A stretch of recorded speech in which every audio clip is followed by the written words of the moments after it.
Actually been in this market for over 20 years, and I feel like right now is the market that was happening right before I started.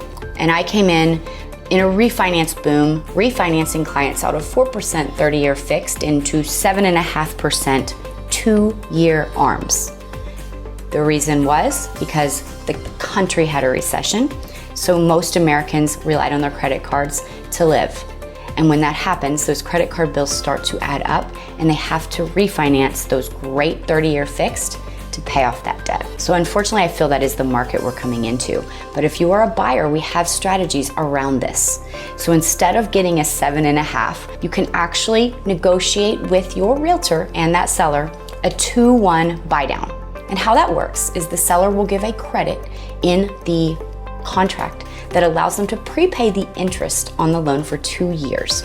So the first year, instead of 7.5, you will get a 5.5. In the second year, a 6.5. On that third year, it goes back to the 7.5 and it's still a 30-year fix. This is not an ARM. It has prepaid interest done by the seller.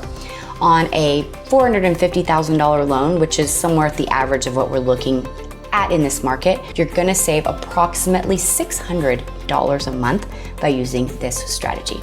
It allows the home to still be affordable now, and because this rate increase is political and having to do with inflation, we know that next year, probably by June, maybe a little bit sooner, rates are going to be back in the mid-4s. So we can actually help these clients with a refinance and still allow them to capture that equity. Because as we know, the national average is at least 10.8% next year in appreciation.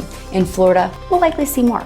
So this allows someone to not waste that money on rent paying 100% interest, still get into a house with an affordable payment, refinance next year, or sell and use that equity to buy the next house.